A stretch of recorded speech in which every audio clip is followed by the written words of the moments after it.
Жакшы ойлор адамга күч кубат берет. Жакшы келаткан жылга мисалы алса, bir 20 жылга вперед өзүңөргө эмне жазып алыш керек экен? Мындай киш кагаз жазыш керек. Так, мен 20 жылдын ичинде эмне кылам? Анан кийин 365 күн биринчи кое турган нерсең, жумага бөл, күнгө бөл, айга бөл, кайсы ишти кыла турганыңды, мына ушинтип бөлүп туруп, анан келаткан жашоодо момунча деген нерсеге жетишим керек деп ошого умтула бериш керек.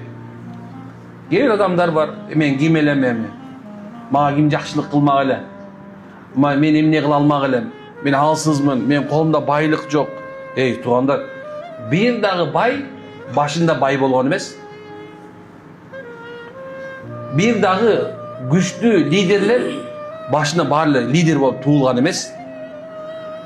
Бул дүнүйдө субханалла бардык келсилер көрүп аткан адамдардын жашоолору, ийгиликтери, байлыктарын бардыгы тең жөн эле келген эмес болчу.